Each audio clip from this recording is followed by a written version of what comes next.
Taiwan looks to space to become more digitally connected to the world. We take a look at the latest electric vehicles models taking over our roads. Tainan promotes healthy eating and lifestyle as the city faces rising obesity. Plus, we speak to two lesbian athletes taking off to Mexico to join the 2023 Gay Games.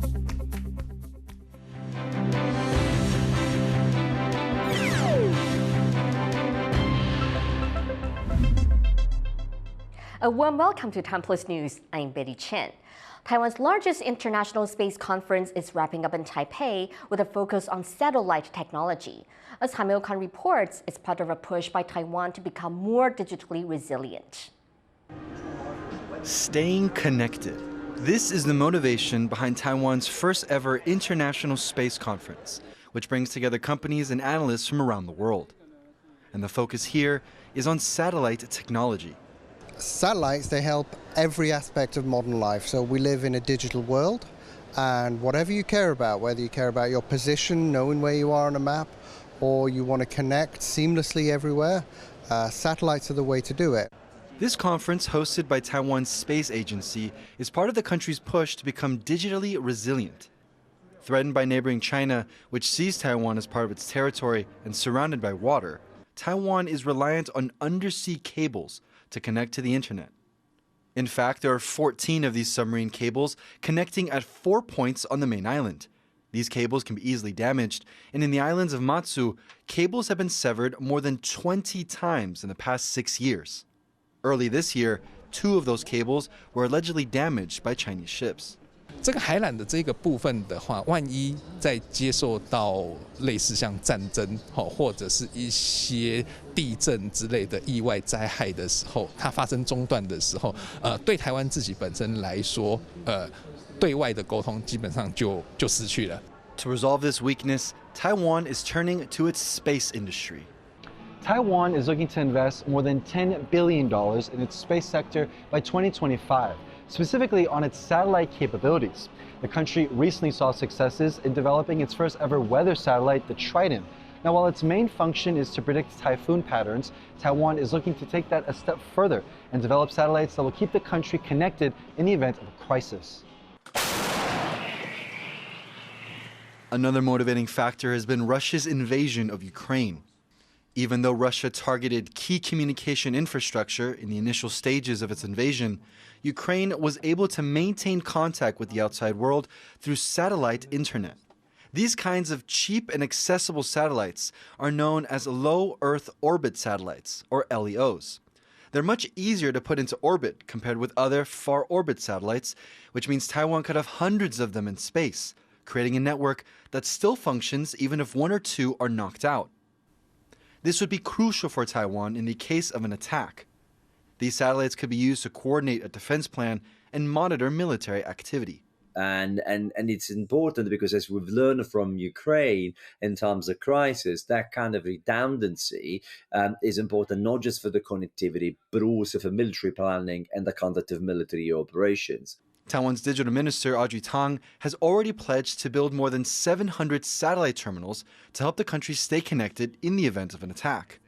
These would provide backup internet access, not only helping the military identify any threats, but also keeping the country connected to the outside world. One of the big lessons from Ukraine was the importance of the commercial space industry in providing that information that was critical for Ukraine to call out Russian activity nice and early. Taiwan is on a very interesting growth path here in a new industry of space. Already got a significant number of satellites in low Earth orbit and big ambitions to build more and more capabilities. With Taiwan's space sector expected to lift off in the next few years, the country is hoping to put the lessons learned from Ukraine into action, not only reinforcing its connectivity, but also remaining digitally resilient and prepared for any crisis. Joseph Wu and Hamilton in Taipei for TaiwanPlus. Taiwan's military says that 39 Chinese warplanes were spotted flying around the country in the past 24 hours. China regularly sends military planes into Taiwan's Air Defense Identification Zone, or ADIZ. This is not the country's territory, but is used for defensive purposes. Of the 39 planes, 20 warplanes entered the zone, including a dozen fighter jets and 3 drones. This comes after a U.S. guided missile destroyer and a Canadian warship sailed through the Taiwan Strait on Wednesday. Taiwan's military says it is monitoring the situation and activated missile defense systems. All 4 of Taiwan's presidential candidates have been canvassing for votes in temples as speculation grows over whether 2 of them will run on a joint ticket. 3 of the candidates appeared together at a pilgrimage event in the capital, Taipei.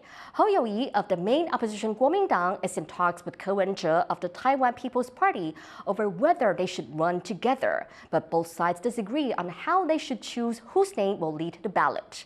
Ko has also suggested he could link up with independent Foxconn founder Terry Kuo, who is last in the polls. The ruling Democratic Progressive Party's citing is in the lead. One of the world's biggest car shows has been exhibiting the latest EV models from international companies. Our reporter Sandy Chi was in Tokyo to take a look at how the industry has been doing in recent years. Small cars, fancy cars, big trucks. All of these have something in common. They are electric vehicles, or EVs, cars that are considered eco-friendlier and more sustainable. This is the Japan Mobility Show, returning after a 4-year break.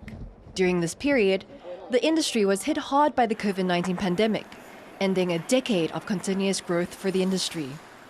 But the drop did not stop this year's event, with hundreds of companies attending, with EVs among the star attractions.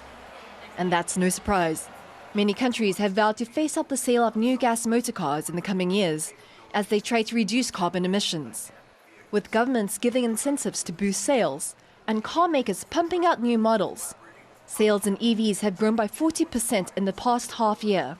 14 million EVs are expected to be sold this year. And the largest market is in China, with nearly 60% of all registrations. Among the companies displaying in Tokyo is BYD, one of China's biggest EV makers.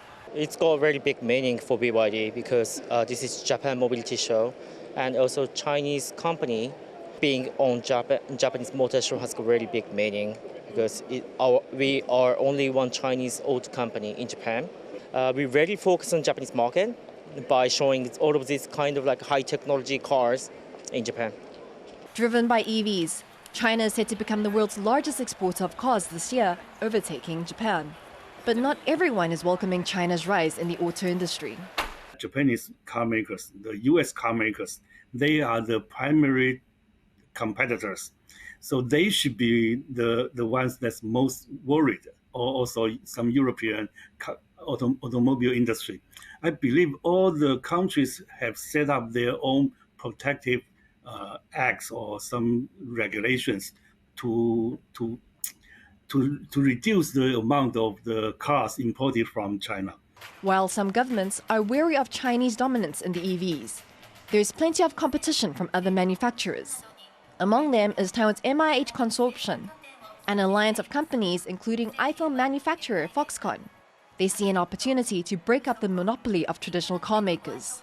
So we're providing a platform for people to hop on, the new players, new things, software-driven, give the traditional guy a pressure to expedite their revolution. So by 2030, I think half of the adoption for the EV will then prevail. Then also adoption of a smart vehicle for a better lifestyle will prevail. So this is going to happen quickly as you can imagine. So autonomous drive, the AI enhanced software. With millions more EVs set to hit the roads in the coming years, the world envisioned by companies like MIH may arrive sooner than later. What is less clear is who will benefit most from the revolution, and if China will continue to lead the way. Commissioner Sandy Chi for TaiwanPlus. The city of Tainan is often referred to as Taiwan's food capital. Perhaps unsurprisingly, its residents are now leading the rankings in terms of weight. Louise Watt reports. Braised meat, savory pudding, and fried shrimp roll. Food is what Tainan in southern Taiwan is known for.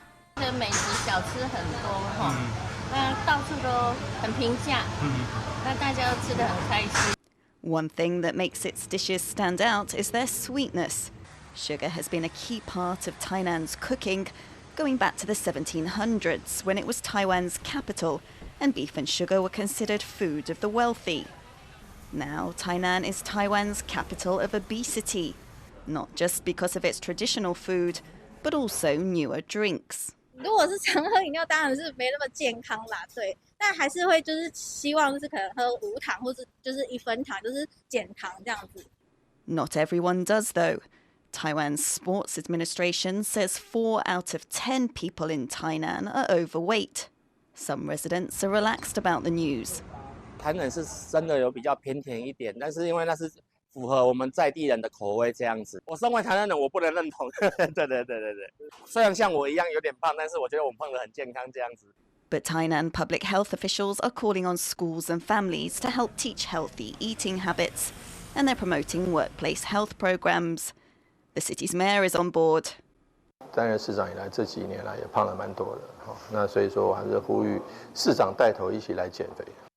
While Tainan is proud of its reputation as the culinary centre of Taiwan, it's now trying to stem its sugar cravings and nudge its population to a healthier diet. Patrick Chen and Louise Watt for TaiwanPlus. The Gay Games is kicking off in Guadalajara and Hong Kong this weekend, but Team Taiwan will only send a team of athletes to Mexico. Reese Ayers has more. Representing their country and the LGBTQ+ community, Nikki Liao and Kiki Lee are the last of Taiwan's 15 athletes to leave for Guadalajara, Mexico, where they'll compete in tennis and badminton events at the 2023 Gay Games.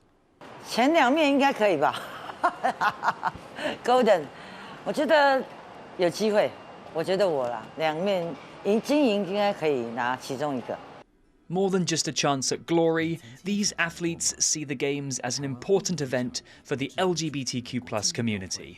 因为其实同志圈里也是很多优秀的选手，就是以人类来讲都是平等，都可以举办，都可以参加，然后都可以好好的发挥自己的能力。Held every 4 years since 1982, the Gay Games is an international sporting event celebrating LGBTQ+ athletes. The 2022 event was postponed due to the COVID-19 pandemic, and now the Games will be simultaneously hosted in Mexico and Hong Kong, marking the first time the event will take place in Asia. And I think being the first Games in Asia that has that particular meaning, not just for Hong Kong, but also the wider Asian community, because I think we all know in Asia, perhaps as compared to the rest of the world, LGBTQ inclusion or acceptance is still relatively lower. But the event isn't without controversies for Taiwan. At the Paris competition in 2018, the Federation of Gay Games made a last-minute decision to change Team Taiwan's name to Taipei after being pressured by China, which sees Taiwan as part of its territory and exerts its influence on the international community to keep the island nation isolated. This year, Taiwanese athletes will participate in the Games in Guadalajara, but none will go to Hong Kong. 这次是有所顾虑，这次不去香港 Gay Game 的主要原因是，无法保证台湾选手的安全，以至于我们协会放弃主台湾队去参加 Hong Kong Gay Game， 而选择安全的Guadalajara Gay Game。 The Taiwan Gay Sports Association and LGBTQ+ activists say they're concerned that athletes in Hong Kong could be arrested simply for displaying a national or rainbow flag. Though Regina Ip, a member of the Legislative Council of Hong Kong, has dismissed concerns about safety issues for LGBTQ+ athletes, saying such security concerns are totally unwarranted and that we will be happy to see participants display the rainbow flag during the events, so long as it's done in a respectful manner. Team Taiwan may be missing out on some of the events taking place in Hong Kong, such as table tennis, but the athletes on their way to Mexico fly out with high hopes that the next time they touch down in Taiwan, they'll do so with a sports bag full of medals. Scott Huang and Reese Ayers for TaiwanPlus. Coming up after the break. Travel representatives from over 100 countries and cities are competing for visitors here at a travel fair in Taipei.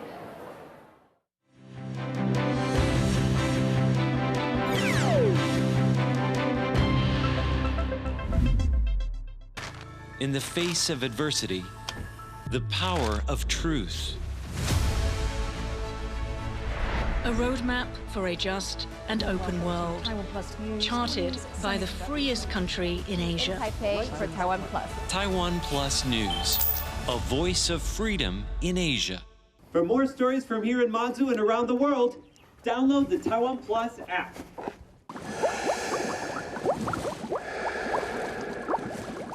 We bring you stories from Taiwan. Every day of the week. Our reporters travel the nation.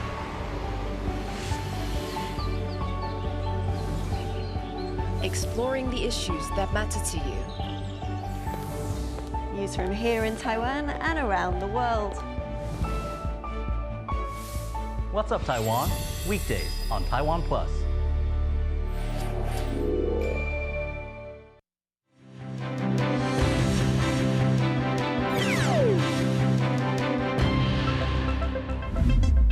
Welcome back. You're watching Taiwan Plus News. More than 9,000 people in Gaza have been killed in Israel's bombardment, according to Gaza's health ministry. Officials say nearly half of the dead are children.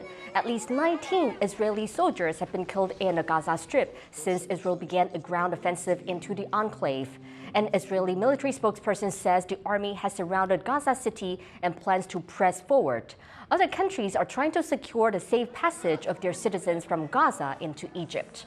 Foreign nationals in Gaza were recently able to leave for the first time since Hamas attacked Israel in early October, killing 1,400 people. Israeli officials have rejected international pressure for a ceasefire. U.S. Treasury Secretary Janet Yellen says the U.S. approach to China will not lead to a global economic division and that Asian countries would not be forced to take sides.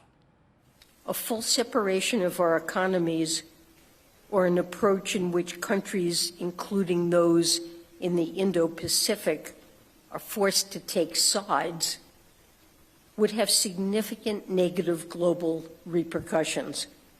We have no interest in such a divided world and its disastrous effects. It comes as U.S. economic restrictions on China cause fears of a tug-of-war between countries in the region. The U.S. has restricted technology exports to China, fearing its use by the Chinese military. Yellen's statement comes ahead of the Asia-Pacific Economic Cooperation Summit held in San Francisco later this month. Australian Prime Minister Anthony Albanese travels to China on Saturday to meet President Xi Jinping, the first trip of its kind in 7 years. It's part of a push by Australia to strengthen trade with its biggest economic partner while building up military ties with the U.S. For more on the visit, our reporter Stash Butler spoke to Griffith Business School's Caitlin Byrne. How have we got to this point? I mean, how bad did ties get under the previous Prime Minister, Scott Morrison? And what's happened to make this kind of a visit possible? Of course, over the last decade, we had seen a significant downturn in the relationship. It began with Australia banning Huawei from participating in the 5G rollout, and then, of course, Australia's suggestion that there be further inquiries into the origins of COVID-19 and China's role in that. And from there, the relationship really deteriorated. China imposed a number of sanctions on Australian goods. So over the last 7 years, we've moved from something that was quite strong and deep to almost a diplomatic freeze. So I think we're seeing incremental moves to the stabilisation of the relationship and hopefully from here towards a more normalised relationship. At the same time as Australia is kind of, as you say, stabilising this relationship with China, it's also pursuing, closer security partnership with the US. Albanese's just been in the US visiting President Biden, their landmark AUKUS submarine deal.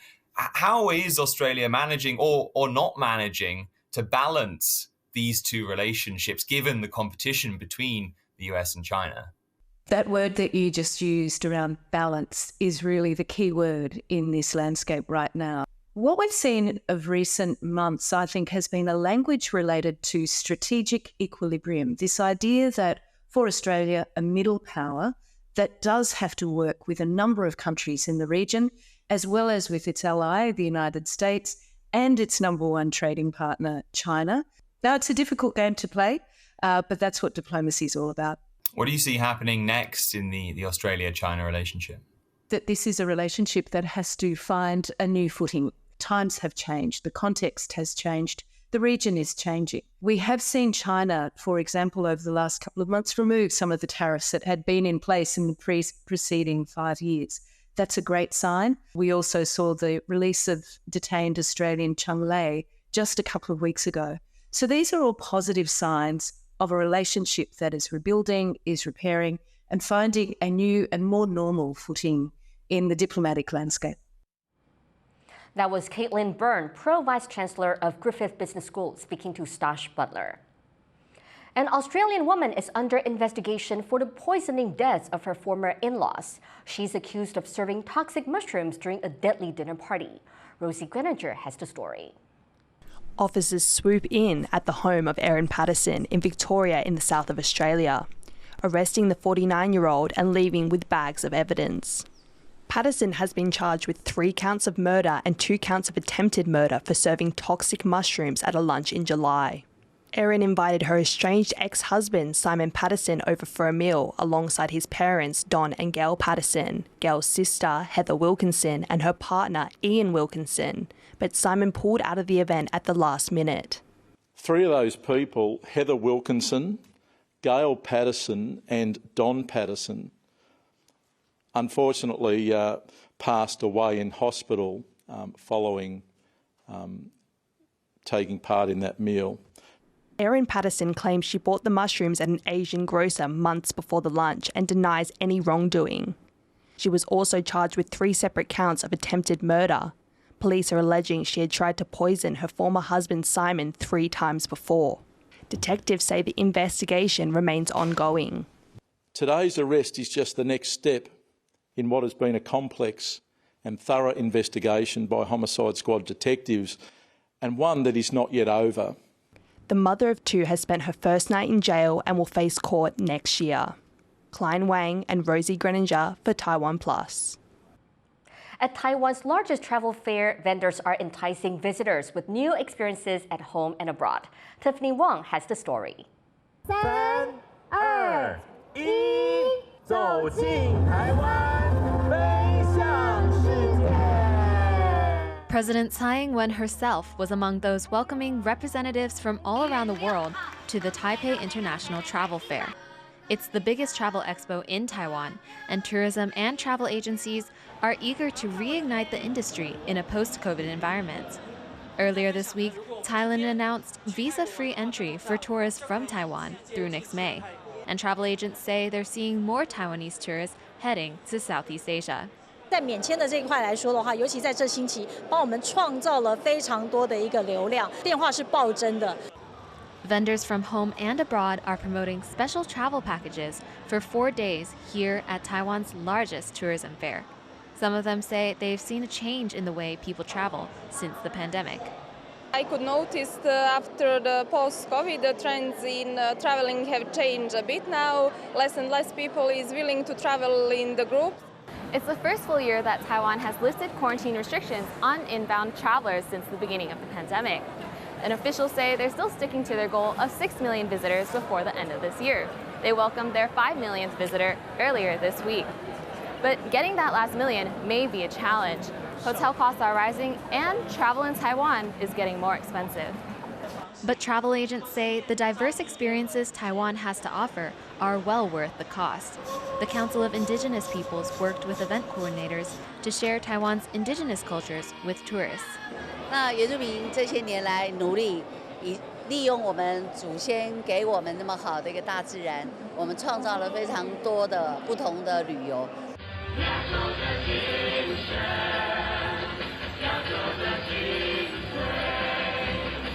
Ahead of the upcoming travel season, these deals may bring travelers to new destinations. But with so many countries taking part, the only question to answer now is where to go. Alex Chen, PG Zhuang, and Tiffany Wang for TaiwanPlus. Switzerland's beloved St. Bernard's dogs aren't used for rescuing stranded hikers anymore. Now the breed is finding another way to help people as therapy dogs. Eric Gao has the story. 7 St. Bernard pups. This is the latest litter born at the Berry Foundation, a group that breeds this type of dog. This family of St. Bernards once helped save avalanche victims in Switzerland's treacherous alpine passes. One of them, Barry I, is credited with saving 40 lives in the 19th century. Those days of daring rescues may be gone, but the Berry Foundation says this breed still plays a critical role in helping people. Donc voilà, le Saint-Bernard aujourd'hui, c'est un chien qui travaille socialement. Il est engagé dans les hôpitaux, dans les homes, auprès de personnes âgées. Il aide la personne dans sa thérapie. On a aussi rencontré des enfants, des prisonniers. Vraiment, ils font des merveilles aujourd'hui. The dogs have 600 engagements with people every year, a service the foundation offers for free. For the group, it's not just a matter of charitable work, but of national pride. Ils sont fantastiques. Ça, de toute façon, c'est la passion. C'est la passion qui mène toute cette histoire. Mais bien sûr, c'est un symbole très fort pour la Suisse. The foundation is committed to both maintaining the breed standards and showcasing the St. Bernard's power to help people in need. Andy Xue, John Van Trieste, and Eric Gao for TaiwanPlus. Thank you for watching TaiwanPlus News. Finally, take a look at the stone weirs in Penghu used in traditional fishing. I'm Betty Chen. Take care and see you next time.